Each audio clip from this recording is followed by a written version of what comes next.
My name is Jim Cheng, and I'm a director of the CV Star East Asia Library. And I would like to welcome everyone coming to this afternoon's event.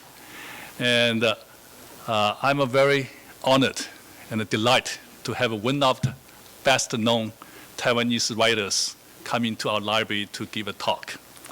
And before I start introduce the panels to discussing the book, I would like first recognize Susan Yu, director of the Taipei Cultural Center of TECO in New York City. With Susan's support, today's event is possible. Susan, thank you, Susan.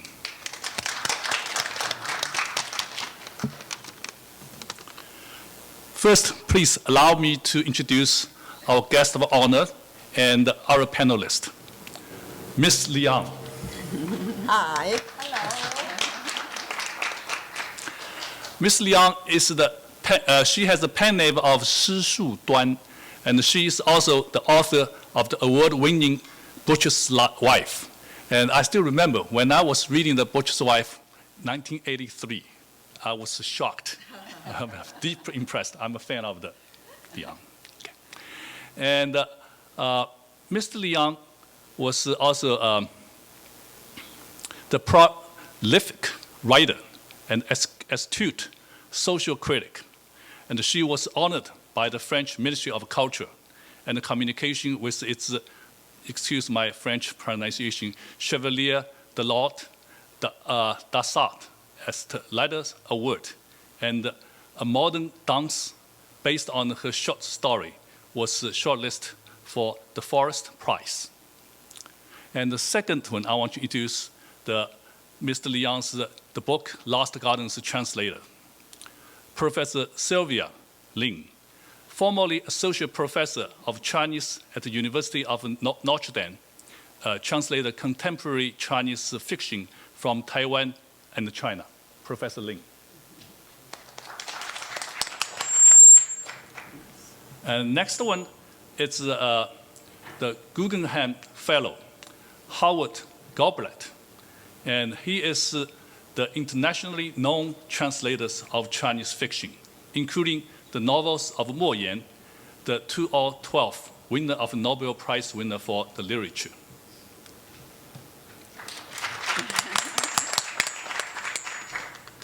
Then the final, it's Jennifer Crew, and she will be serve as the moderator for the panel. Jennifer Crew is Associate Provost and the Director of the Columbia University Press, where she previously served as the editorial director and the publisher for the humanities.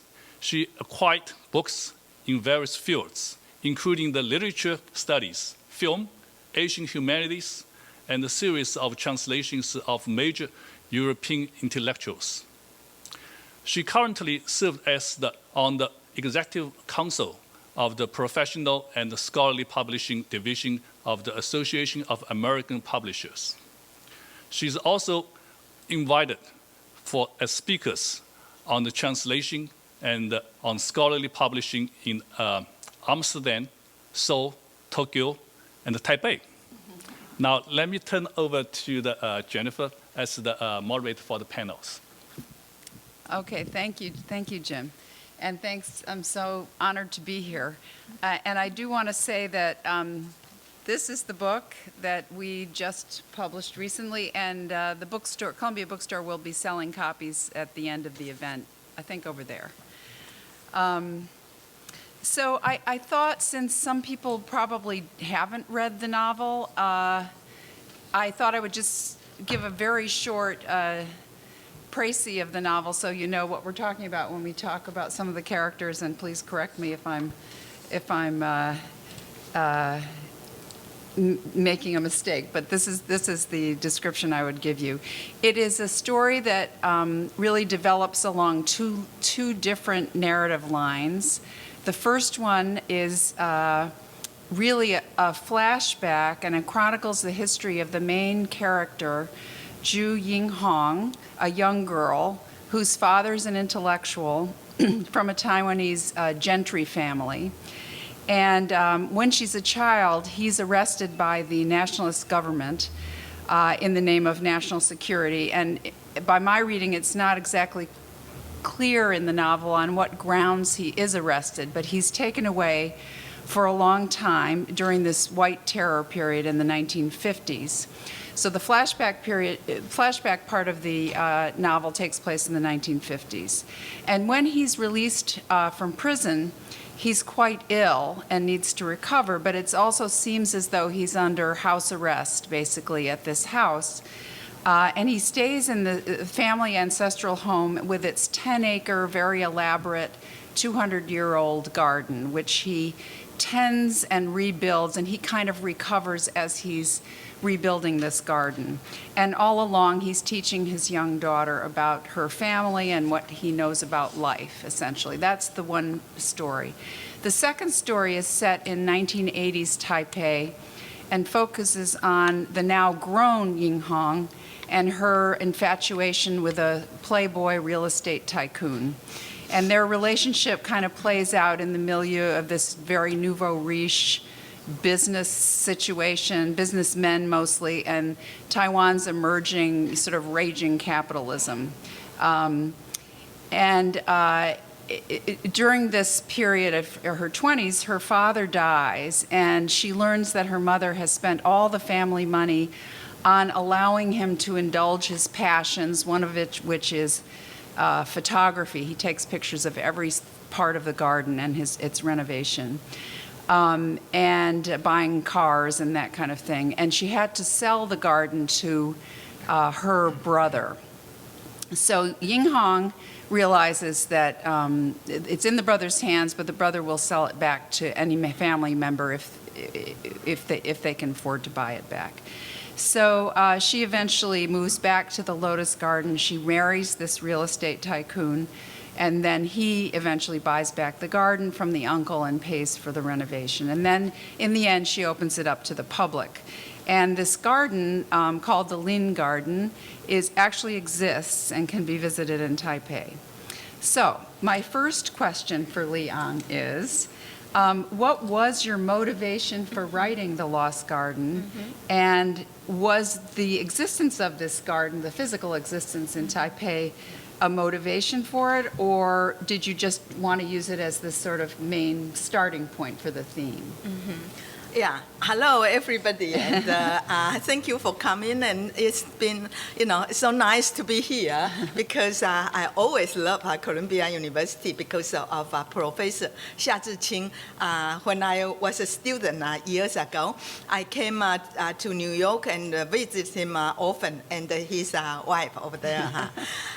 So it's been a nice place to come back, and the greatest thing is to have the opportunity to have my novel published by the Columbia University Press. It's a great honor, and thank you. Okay, so I think we are running out of time, and I am very talkative, so I better save some time for Howard and Li Jun because they did really a lot of work to have this book ready for publishing. Okay. This is a little bit sensitive issue nowadays to have this book published and released nowadays, because after the book was published in the 90s, there is a tremendous amount of articles in Taiwan talking about the Lost Garden. A lot of writers and scholars, they use the theory of Ben Anderson. He died recently. And the interesting thing is I get the chance to meet Mr. Ben Anderson. Well, he's my idol.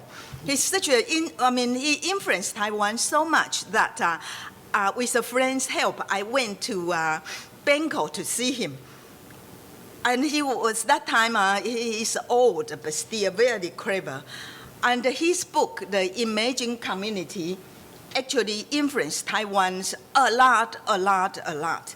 So the scholar in Taiwan used this idea by Ben Anderson's emerging community to try to interpret it, my book, The Lost Garden, about in the novel, I purposely try to create a kind of atmosphere of something we call national identity, or to make it much more specific, Taiwan's national identity.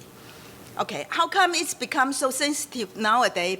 It's because in the 90s, only among the elite, the scholar or the intellectual people, they write articles and talk about this Taiwan national identity. But, we just has a big election for the president and lawmaker. And the party who in a way, is a much local and strongly focused on Taiwan's identity. Some people even call them, some of them want Taiwan to become independent. Okay, let's move a little bit further than only have this Taiwan national identity. So this party, it almost take over everything. It's a tremendous success of this election.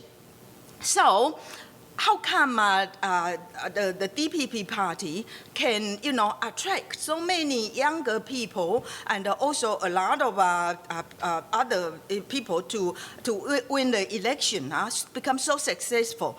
Is, okay, after last year, or year before last year, we have this 太阳花 sunflower event. And this idea of Taiwan's national identity was brought out again and was well accepted and is well recognized by the young generation.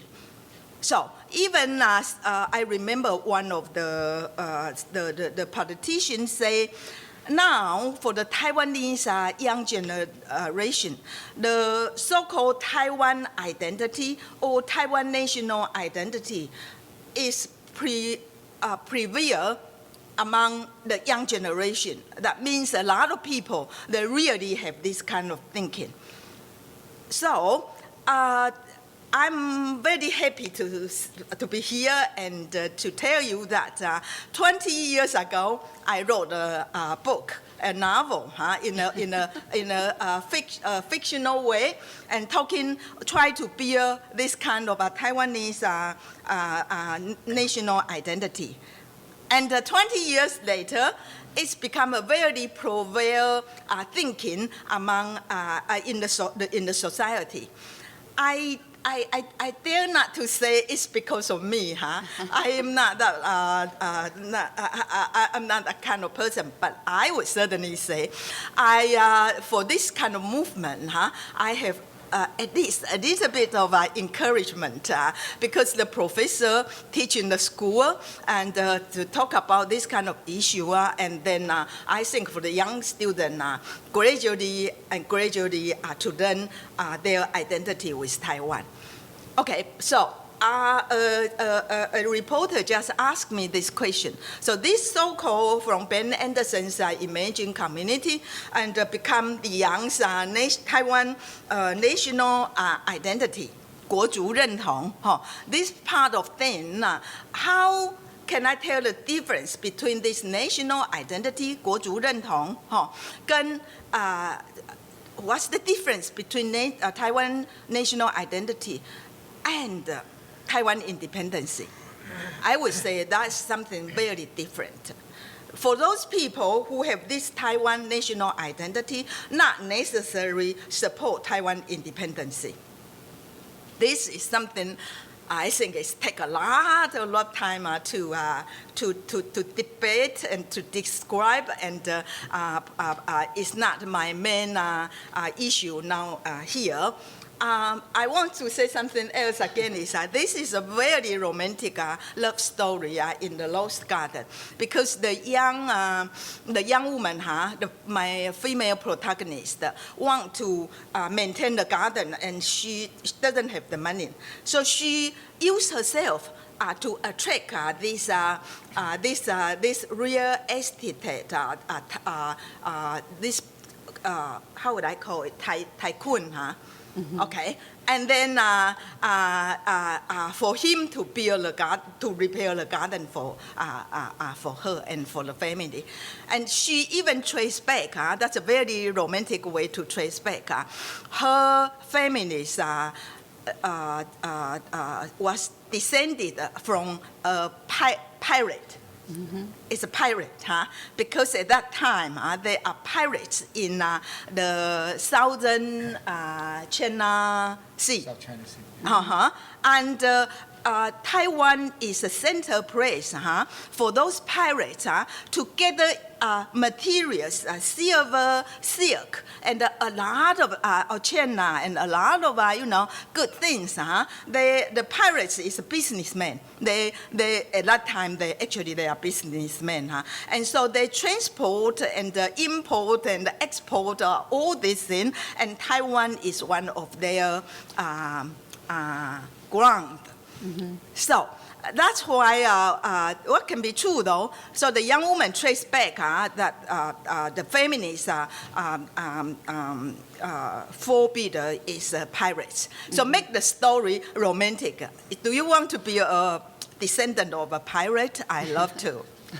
Because then I have the blood of very courageous and very strong too, and all that. And so also there is a few paragraphs, not very long. At that time in the 90s in Taiwan, it's still very conservative, and so at that time. People accuse me of writing pornography. There is a scene, the young woman try to attract the man, because she need his help to build a garden to repair the garden for the family. Anyway, so there is a scene of making love. Actually, they actually making love, but with a blind, blind, 瞎眼的, do I say it right? 就眼睛瞎的 blind, massage woman in between. But because she is blind, so what's going on between this man and woman, she cannot see, but she knows what's going on, and she still has to do massage for the man. And so for this thing, I was accused and was, attacked. Say I wrote pornography. But if you read it carefully, I think it's a very romantic and love. It's a nice thing because the mysterious situation between this man and woman, and the catcher and the 猎物要怎么讲? The victim, not the victim. What? Prey. Okay. Hunter and the prey. Okay, okay, a hunter and Prey. a prey. Okay. Yeah. Now, can I interrupt to ask? I'm going to try and. Yes. Okay, so you anticipated my national identity question, but I have another Okay. question because this goes back to when she's trying to recreate her ancestry and really learn about her history. She's in about 3rd grade and she's asked to write an autobiographical essay. And she begins this essay with the line, "I was born in the last year of the Sino-Japanese War," which she doesn't, her teacher, who is Japanese, laughs at her, and she doesn't understand why this is so funny. And then the father then explains to her that she couldn't have been born that year because she was born in the 50s. But I wanted to ask you, because this line is repeated several times throughout the narrative, and why that line was so important to you, why you chose that. Okay, because we have a strong belief in Taiwan. A lot of people actually believe in this way. we were ruled by the Japanese 50 years, and we were ruled by the KMT party from mainland China, from China, and also 50 years. And a lot of people in Taiwan actually believe and think that the KMT party's member, which means the people from mainland China, they are even much more cruel than the Japanese, which means the Japanese occupation, people have a better life also, but for the KMT, the people from mainland China, when they rule Taiwan, they are very cruel. That's why 1895 is a kind of a period of time. After that, the Japanese took over Taiwan. And so it's become a kind of a vivid separation of Taiwan to Qing dynasty, and then start the Japanese occupation. And the Japanese occupation, to a lot of Taiwanese people, they love it. Although they are 异族，那怎么讲 Alien. Okay. Alien occupied. Foreign. Yeah. And so that's why the 1895 And makes was so much difference. was the father actually born in that year, or near around that time? Around that time, yeah. But the father is okay in the garden, so he taught his daughter in Japanese that was instead of in Chinese. Yeah. Because he was, arrested by the KMT government, and they took a lot of money away from him. Well, that was going to be my next question. Why does the father, throughout this whole novel, the father is, the whole family speaks Japanese. Yeah. And he gives his daughter a Japanese name, and she responds back. And I think that Americans reading this and not knowing so much about the history would wonder, why does he insist on speaking Japanese when the colonial period is over? Because, I think the father feared the same way as quite some Taiwanese fear, that the Chinese people are even much more brutal than the Japanese. And during the Japanese occupation, the father is the kind of person who strongly fight Japanese to bring the Chinese government to Taiwan to rule. But after the KMT government really come to Taiwan, they arrest people, kill people, and put people in jail for so many years. My boyfriend, I have this interesting, famous boyfriend whose name is Shi Mingde. And he was kept in jail by the KMT party for 25 years and 5 months. 25 years and 5 months, my boyfriend is Minter. But later on, he became the chairman of DPP for quite some time. So that's what we remember of KMT government. And that's why the father in the Rose Garden, he started as a person who fight the Japanese, and then after the KMT, the Chinese people come, he turned back to the Japanese again because he think the Chinese people are even much more cruel, worse than the Japanese. That's how the turning point. So maybe I should just turn to Sylvia for a minute, because that was probably a challenge, a little bit of a challenge in the translation, how you make sure that the reader who's reading this in English gets the idea that he's speaking they're all speaking in Japanese. Yeah, it's really impossible. So the best you can do is just to add the father said to her in Japanese, or the same thing will happen when other parts when they were speaking Taiwanese, or when he wrote to her. It just have to be added that way. That's the limitation of translation. Yeah.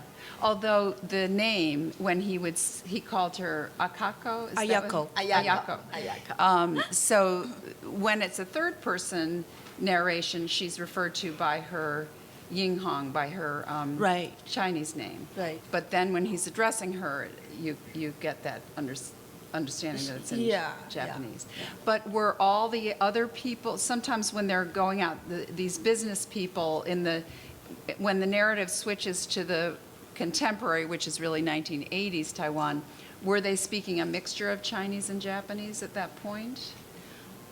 I think most of the time they're speaking Mandarin, Uh-huh. right, Liang? Although there was a Japanese businessman who's a partner Yeah. of the real estate tycoon.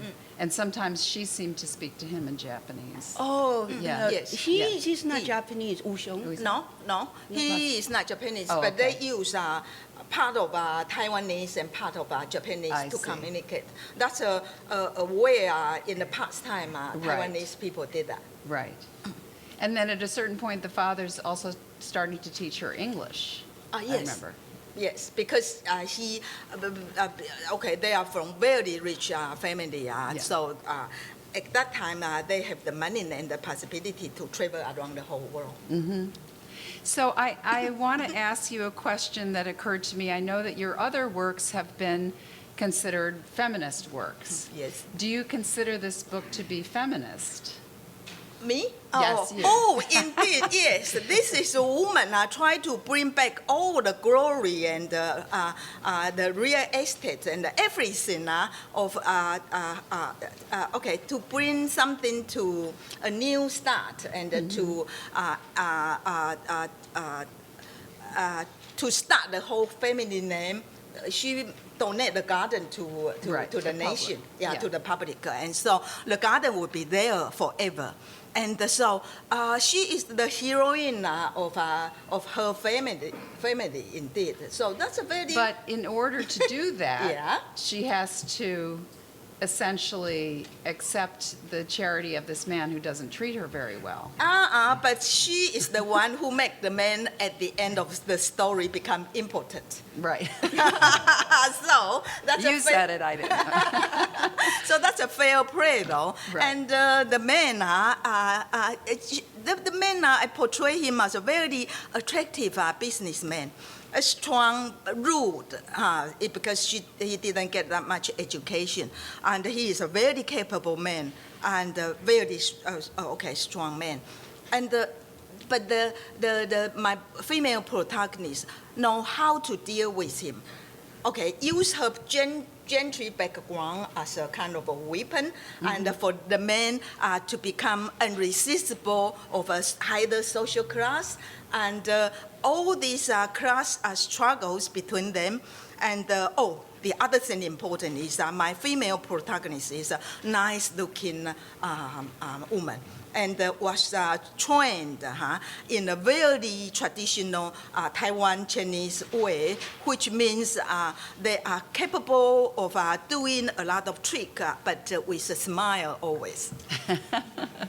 And that's the way of women. How can they revenge and how can they be successful in a society like that? Right. They cannot be outspoken as I do, and then they lose a lot of opportunity. But with a gentle smile, a very good attitude, and always very sweet. But they are capable of a lot of things you cannot imagine. Okay, so then I guess I want to ask Sylvia if you could speak a few minutes about what were some of the challenges aside from this language issue. I know you write you have a translator's note where you say the book is written in a semi-formal language and a quasi-classical style, which of course is very hard for someone just reading it in English to pick up on. So could you speak a little bit to that? Sure. So you didn't get the formal tone in the English translation? That means we have failed. I have failed as a translator. There is a slight formal tone. It's Yeah, not I written try. casually. Yeah. It's I try to maintain that formal tone without sounding too stiff. That's the whole. I think that's the challenge, that you need to give the reader a sense of the original. But if it's too formal, then it would be too stilted. So that is a big challenge. Thanks for mentioning that. And I want to go back a little bit when Liang finished her explanation. And I know what you were getting at, Jennifer. So I would call it a feminism with a Taiwanese characteristic. So anyway, another challenge I had to do with the names of the different sites in the garden. If you read the novel, you notice that she mentions several structures like the pavilion, and there's like a lake or a pond, and they're originally in very poetic Chinese language, and to convey that beauty in the original name without sounding childish or a little bit exotic, it's very hard. Let me give you an example. There's a place called Chang Hong Wo Yue. Chang means long, Hong is rainbow, and Wo is lying down, lying, kind of leaning up and lying, and then Yue is the moon. And it took a while for me to decide to go with long rainbow lying by the moon. I'm not entirely happy with that yet. It conveys that image of the original, but I think it lacks the kind of beauty in the Chinese. So that's one. And then the other one is Zhen Liu Ge. Its origin, it's in a classical tale. And of course, there's no way you could get the whole classical tale and then still get that sense of that from that name. So eventually, I decided on calling it Flowing Pillow. It's okay, I guess. So that's. I think I'll stop here, and then maybe we'll come back to this later. Well, there are a lot of, this garden is so huge and has all these little places, sort of hiding places, and people get lost in it, and each one has a name. Yeah. And then, of course, all the flowers and the plants, the trees, everything has a name, which I think some of them, I mean, I'm assuming some of them are translated in a standard way, but others seemed maybe exotic because they weren't, they're tropical or subtropical species, so Yeah. that's a challenge. And Howard, I know that Howard translated the only other book that is available in English, I think, The Butcher's Wife and Other Stories. Yeah. And that was written, or I think, was that published in English in the 80s, or, yeah. So I was just curious if what you noticed about the style, if things were different in this new book, how things had changed. Sure. There are four of us here. I kind of feel like a fifth wheel Fourth. because I'm we didn't co-translate Professor. I have trouble calling my wife Professor Lin, so I'm going to stick with Sylvia or Lei Gunna. We've translated a lot together, and I've often thought that I may not answer the question directly, but I'll try to get around it in 3 minutes. I've often thought, I've fought tooth and nail to get the translation rights to Shafu, to The Butcher's Wife. I didn't know Liang at the time, but it was such a stunningly new and bold book, prize-winning book, that I really wanted to do that. And I actually had to fight a former student over that, and we parted amicably, but I got the rights. But and since then, I've often thought that Liang is the perfect writer for a male-female co-translation team. I don't think a woman necessarily needs to be her translator, but I'm almost positive that a man alone probably should not be her translator. I think there are gender issues. I think there are language issues. I also think that it helps to have someone who knows both Taiwan and Taiwanese. I know both. I know Taiwan and I know a bit of Taiwanese. Sylvia is Taiwanese. So I think we're the perfect team to translate Liang,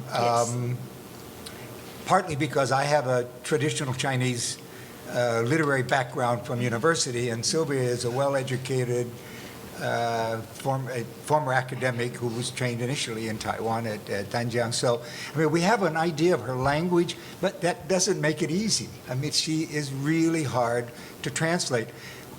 And there's a difference now in this book. When I worked on Shafu, I saw it as a sort of unithematic or single thematic, monothematic work. It deals with brutality, sex as violence, violence as sex. They turn the two on their heads. But it's a fairly simple, to me, fairly simple theme. It's feminist, yes, but it doesn't deal with some of the other issues. Well, partly because it was written before the end of martial law, I think. And then I went back to flesh it out for another publisher. It was very short, and they wanted some other work. So I went back and translated a number of her short stories, one of which was written at the age of 16. And the others was she was very young. And so they're sort of Western modernist influenced. They're very sexy. And now we get into this book, and I helped Lei Kun with a couple of ideas, and I read her text a couple of times, and I find it really a difficult text for me in a number of ways, not for the language as much, but for the pornography. I can read pornography. I have trouble translating pornography. Now we know everyone's going to go buy a copy of the book. But this is not, well, but this is a book that has a number of themes. It's identity, history, and romance, Yeah, romance. sentimentalism, Yes. sex. I mean, it has so much in there. And as a translator, or as translators, and this is her translation, we translate words. We translate sentences. But when you get the book, you'll read themes and issues, and the way she so beautifully puts all of this together. It's really hard to write a novel that has two stories, two streams going in, parallel directions. Also, points of view. Sometimes it's in the first person, That's sometimes right, it's in yeah. the third person, and it Yes. switches Yes. on and off. And then there's language, there's Japanese. Japanese was my second foreign language. I lost a lot of it now, but I did okay. And Sylvia comes from a family where Japanese was spoken, but not Mandarin. And so, Japanese in this book is not given in Japanese except for names. A few names are given in the hiragana, but it's in Chinese, and yet it has a Japanese feel to it. And so we had to work. These are the kinds of things that we worked on, and I think that Sylvia may have felt, I never asked her this, may have felt that it was a good idea that I was sort of brought on to talk as a sort of sounding board for some of her ideas, almost all of which were brilliant. So, Well, I want to add, too, there's another reason why you're perfect to translate the book, and that's Sylvia wrote a book called Representing Atrocity in Taiwan about the White Terror period, which we published in 2007. So the subject matter is perfect. So I want to actually go back to ask Leon another content question, and that is, there's a prologue to this novel, and in the prologue, there are some characters, men, who are going from bar to bar, trying to raise money to help save this man named Charlie who is ill. And you learn that he is perhaps Taiwan's first AIDS patient. And I'm wondering, what was the point of beginning with those people and this AIDS theme?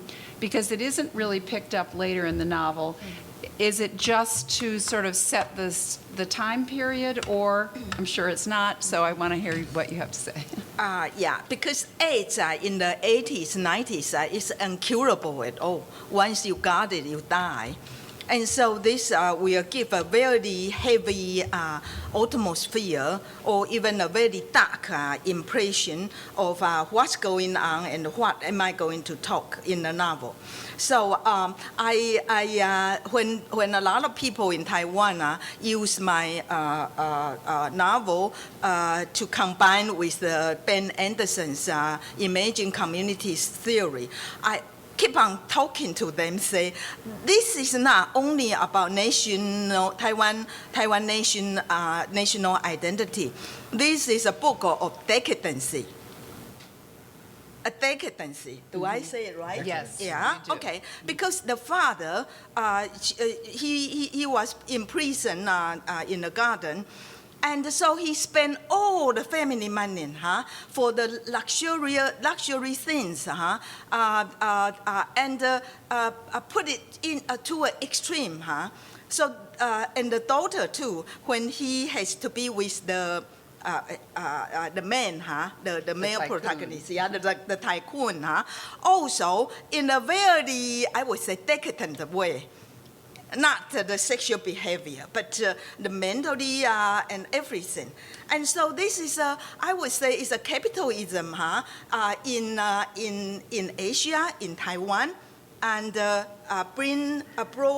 brought to Taiwan by Japanese, and in this island, and become so decadent in many ways go to the extreme, and but make it very interesting and in a way very glorious.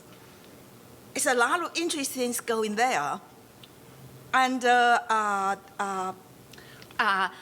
that's why I introduced AIDS in it, because I always remember when I was young, I read a novel, Days in Venice. Yes. And those kind of decadence between love and death, and the craziness and all the dark side of human being attract me very much. So God be AIDS so strong to represent what's happening in the country. But there's also when we're in the more contemporary part of the novel with these businessmen, so they go out drinking and they have concubines or whatever they have, yes. Whatever the term is in Chinese, but anyway, prostitutes essentially, who are going out with them, and the main character has to join them sometimes, and that's what I thought there was some also comment on that decadent part of it, and then I assume they got up in the morning, they were out until 4 in the morning, and then they got up and went to work the next day. So to an American reader, that also it strikes you as maybe carrying through some of that decadent notion that you're talking about. Okay. So I'm wondering whether, given what has happened politically in the country recently, with a woman being elected president, whether you, now looking back at this novel, which you published in 1990, I think, in Taiwan, do you think you would have written it, if you were writing it today, would it be any different? Good questions. Because the time I wrote it, the martial law in Taiwan was just lifted. The martial law in Taiwan was lifted in 1987. And so 1988, immediately, once I got the chance to get into mainland China, I went to mainland China to see the garden in Suzhou. The Suzhou has the most beautiful garden in China. And so I went there I spent there like 10 days to visit all the garden. At that time, not too many people were there, so it is not crowded. And I can actually wander around in the garden in Suzhou. To do that is to make the comparison between the garden in this novel. I purposely make it into a Taiwanese style. The garden in my novel is a combination of the Taiwanese garden to the Chinese garden. It's a mix of this to symbol the mixed culture. So at that time, I have to write this kind of symbols, very in a hidden way. I cannot do it, with a very outspoken way because the political situation at that time wouldn't allow me to write it openly and to discuss it straightforward.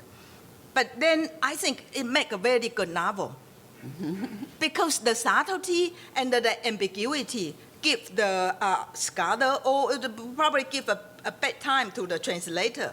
But the scholars keep on finding new things out of these hidden symbols.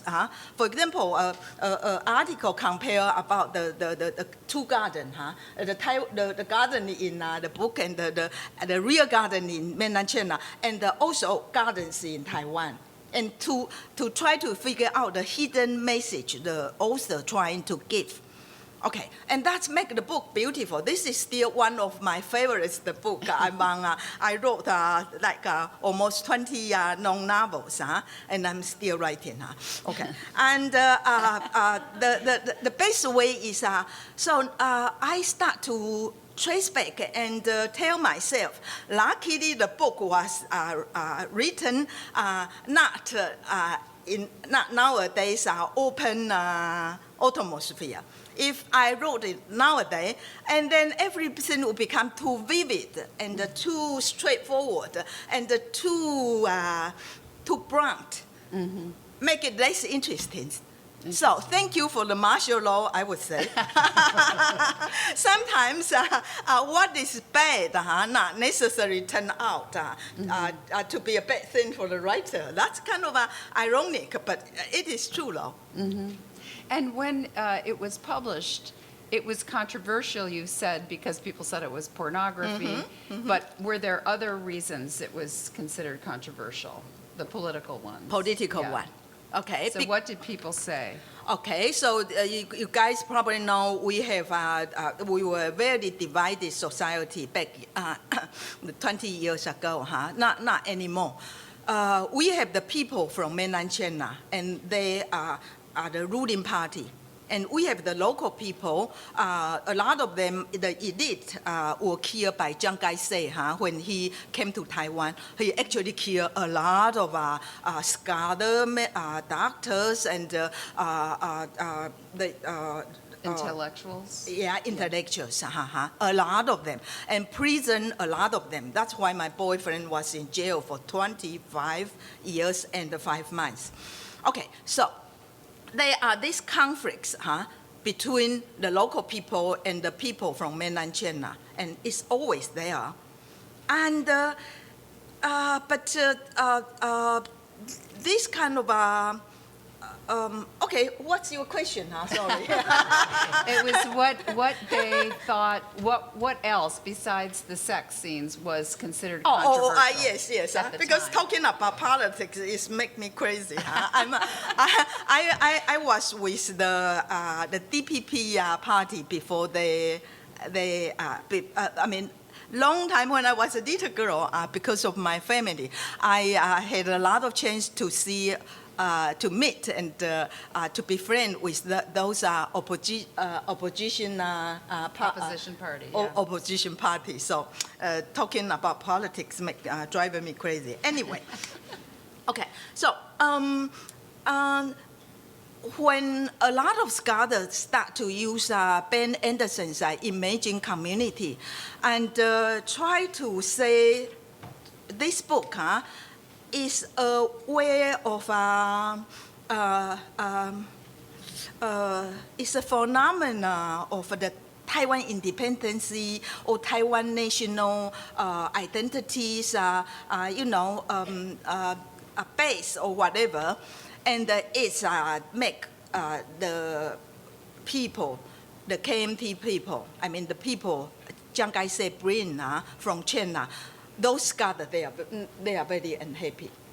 Yeah, because they think I'm doing this in a very subtle way to push the Taiwan independent movement in a very subtle way. To let the people have this kind of feeling of Taiwan national identity. But I say I'm only a writer. I want to write a good novel instead of write anything propaganda. I'm a writer. I want to be a good writer. I don't want to be a propaganda yeah. writer. And so, because the book is a little bit difficult to read, it's a lot of hint and ambiguity and subtlety and symbol and all those in this book. It didn't write in a very straightforward way.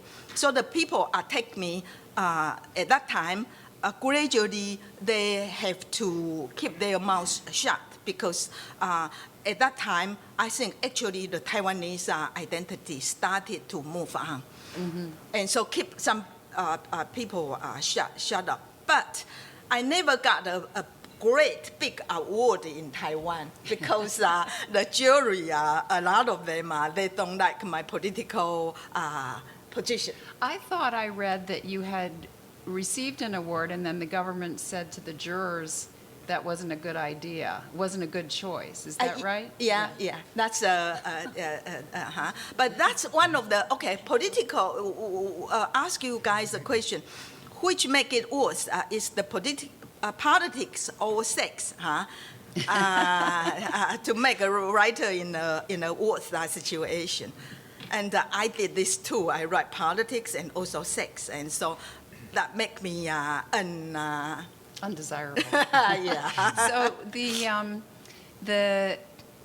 I also think I read, maybe it's in your translator's note, that this was the first novel to really take on that White Terror period. Yes. Is that right? Yes.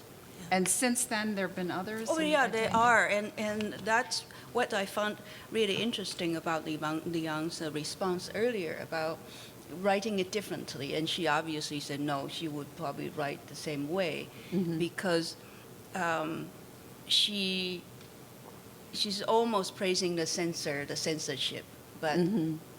the interesting thing about censorship is sometimes it forces the writer to find creative way to express their ideas. Yeah. Okay. So it becomes more creative rather than direct. Okay.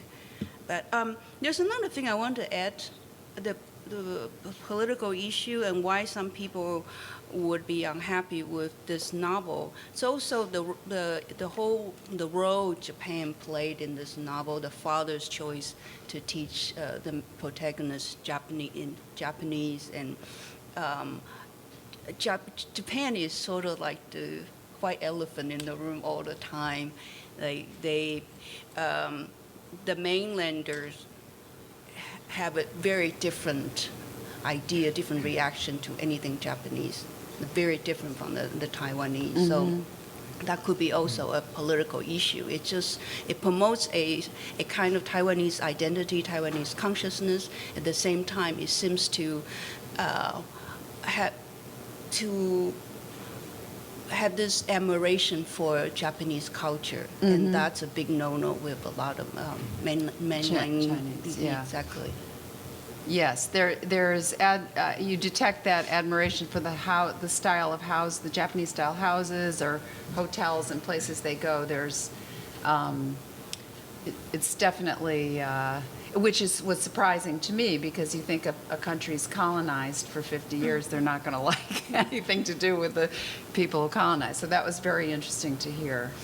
So I don't know, Jim, how are we doing on time? Questions? Okay, I think we should take questions now because I want to leave time for that. So anybody? I think we have some students here who are interested in translation, so ask away on the Maybe I can start by asking the two of you, how did you even get started in this whole translation game? It started with me. I got to Charlie Has AIDS a long time ago. And then I said, this is going to be pretty easy. Yeah, but this book, I'm talking about your whole career. Oh, career. I'll continue with what I was going to say, and then I'll go back to that. Okay. And I just thought this is going to be an easy book to translate, because Charlie Has AIDS. I mean, I could have done that in 20 minutes, and it was like 7 or 8 pages. The prologue. Yeah. And then I opened it up, and I said, maybe I'll stop here. And I did, and Sylvia picked it up, I don't know, many years later, mm-hmm. Now that we had gotten to know Liang pretty well, and we agreed that, and we agreed with her, that this really is an important novel. I mean, all of her works are good and important, but I think not like this one is because of the themes. And I think the sex, by the way, I used pornography because she used it first. I don't think it is. I don't think it is. Yeah, I think okay. if you are erotically pleased by the paintings of Georgia O'Keeffe, you will love this novel because it's subtle, but it's there for everyone to see. And yet, how we got started was, well, I don't know. I was translating for a number of years by myself. Occasionally co-translate with a graduate student who was doing something I would sort of sign on. Sylvia was teaching. She had an academic career. She was writing her books. I think probably I saw her as an unhappy scholar, and she saw me as a happy translator, and probably decided that maybe. And then there were some things that we could do that and we were very interested. I translated mainly early Republican stuff, and then I went to later Chinese works from China, and they were pretty amateurish, just coming out of the Cultural Revolution. And I wanted to do more Taiwanese writers because at the time, the Taiwanese writers I thought were the best writers in the Chinese language, from Bai Xuanyong to Liang to Huang Chunming to Chen Zhen to so many others. And I had never really translated much of them, and Sylvia had gone to university in Taiwan. So we talked about one or another, and I had translated a few for you. Mm-hmm. And then, including Wang Zhenhe, if you haven't read Wang Zhenhe, 玫瑰玫瑰我爱你, I love you, what is it? Rose, I love you. It has Hakka, it has Yuanzumin, it has native, they call them Aborigines or not, indigenous people. It has Taiwanese, it has Mandarin Chinese, and it has circular kinds of language that aren't really language.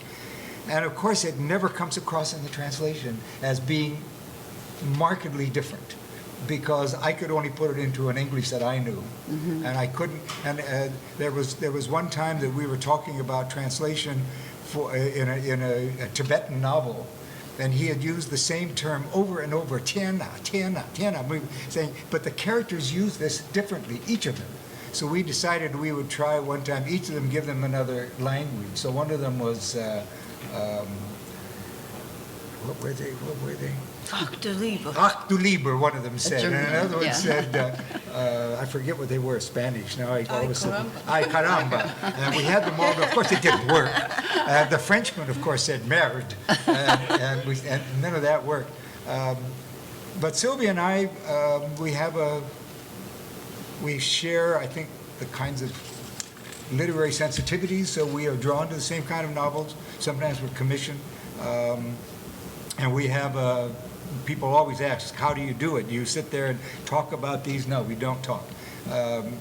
She will usually do a first draft. I will do a second draft with the text. She will check mine, and then we'll start putting changes together, talk about issues, problems, and then we'll put the original away and just work on English, and then go back at some later time and check to make sure we haven't gone too far astray, as I think this answer has Yeah, gone. So, sounds like, no, it sounds like a great process. Is there a question there? Yeah. You might have to stand up and speak up. Yeah. I was wondering if Lee could speak more on like the impacts of Japanese colonization on If she could speak more on Japanese colonization. the impact of Japanese colonization, like specifically about like the language, About the language, whether it's like generational thing or the impact of colonization on the Taiwanese, on the language in Taiwan. Is that what you're saying? Yeah. Yes. Oh, sorry, because I still had the jet lag and my ear Okay. ringing, huh? And Yeah. so, what's the question, huh? Well, the 中文， Japanese had 哈。中文这个日本的统治对 I think 对当时的那个语言的影响。当时还是现在？我现在是当时还是现在的语？是当时的影响还是现在的影响？是翻译上的影响还是写小说的影响？是历史上面的问题还是小说的问题？ We're asking you, the questioner. She's Japanese. She's Japanese. Oh, I see. Sorry. I see. Sorry. And my Japanese is too far gone for me to respond to that, I'm afraid. Very interesting. So we're wondering if it's you are talking about historically speaking the influence of colonization on the development of Chinese in Taiwan, or in her writing. I guess Both. Okay, that's a cop out. I think in my novel, I learned from the Japanese. You know, in Taiwan, for the old generation, there are still quite some people speak Japanese fluently, especially for those elite social class. They actually speak Japanese very well. Just like nowadays, in some society, people speak their native language, also French, or native language, and English, this kind of thing. So the two languages would be used in some in Taiwan, in some social class. And for the family, as you know, in the Rose Garden, they certainly are the elite of elite family. So the Japanese way of addressing, for example, to address your father and mother, is use otosama instead of otosan. So you are the Japanese, you know the difference. Otosama is a very polite way to address your father, but otosan is a much market, it's a common way for the common people to address it. So when I myself do not, I'm the youngest child of my whole family. So at my time, we do not use Japanese. I don't use Japanese. So I have to go back to my Grandparents? Yeah, for the old man and old lady to know what's the best way to be used in the family. And so that's a very interesting thing, because we actually have relatives and friends who speak good Japanese. But are there words and phrases and things that are common to Taiwanese now that people just use because the Japanese were there for so long, or they kept the languages? No, because after KMT ruled the island for more than 50 years, they purposely get rid of this Japanese influence. And so now not. Okay, for the young generation, when the Japanese television series was very popular in Taiwan, they adopt a few new Japanese vocabularies and expression, but not the old gentry classical one. Okay. Are there any other questions? Yes. I have a Yeah, stand up so we can hear. to Leon.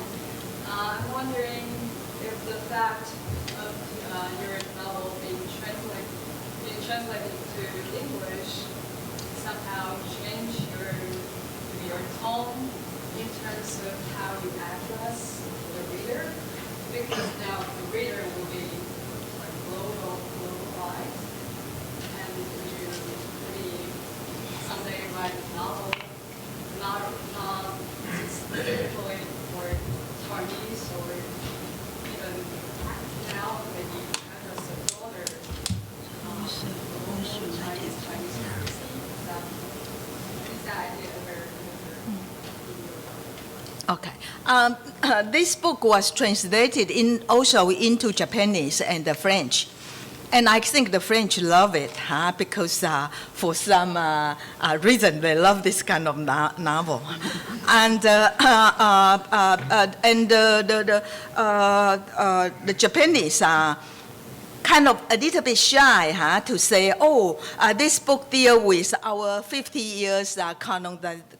colonization of Taiwan, and the intellectual field is a little bit shy to say and shameful to say, oh, we did this to a place, you know.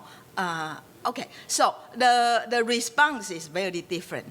And as a writer, I think once I wrote something, and it's belong to the public, to the reader, no matter what kind of cultural background they are from.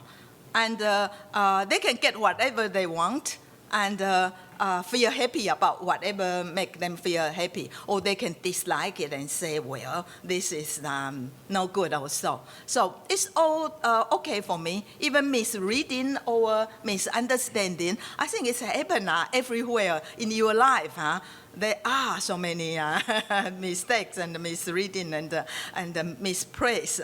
So that's life. So. And you're writing mainly, when you think of who you're writing for, you're thinking of the public in Taiwan mainly. It changes, For at the first beginning, I would say, well, I'm going to be a very good woman writer. So I write for the whole world. And then up to some certain point, I say, well, that's a kind of vanity, Non-writer will achieve a purpose like that. So the best way is just to be moderate and thinking of writing something is good for my people is enough. But now, give me another 2 minutes to, I'm writing on a topic which I think is very interesting. And I want to use this novel to say something for the woman, I mean, internationally. Okay, the new novel I'm writing now is about women getting old, aging. I won't use the word old, but aged. Okay. And in many ways, we are looked down upon. You know, for an aged woman, a lot of things we cannot do. We cannot have a young lover, and we cannot have a love affair again, and a lot of crazy things we cannot do again, right? And that's a discrimination. And in Asia, this kind of all in the Chinese society, I mean the broader Chinese society, not only in Taiwan, this discrimination is even stronger than in the Western world. And we women in the past time doesn't get the chance or a pen to write our aging problem. And I'm such an outspoken and courageous writer, as people say. I actually want to touch deep down into this sphere about the aging woman's sexuality, their love affairs, and their feeling toward their aging body. And is it possible for, to fall in love with 20 years old young kids and young men, and the relationship and all that. And the main thing is how the aged woman, look at herself. And I think that's the time we have the women writers who are well educated in Asia, and all enough to touch this issue, right? And how come I say it can be something international? It's because from our experience, the Western woman probably can make a comparison. Mm-hmm. Okay, your aging problem with my aging problem, and we were rooted in different culture and different belief and all that. But basically, we are women. Right. We have the same body, okay, not the same, but whatever,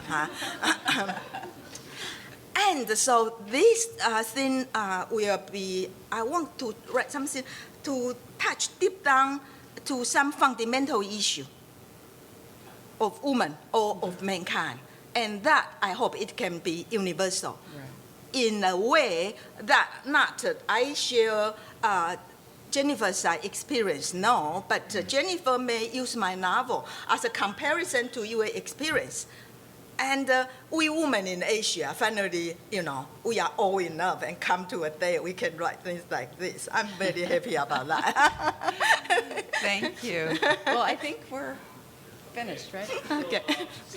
Official, finish now. Let's give a round of applause to our panel. Yeah. And I want to let people know we have also book sale back there. We have a special discount, 60%, right? Discount, and 40%? 40% discount, and also you can ask a rare chance. You can have Miss Leon and all the translators to sign the book. And also enjoy, we have the food back there. Also, we can have informal communication with the translators, Miss Leon and Jennifer. You can feel free. Thank you. Thank you. Yep.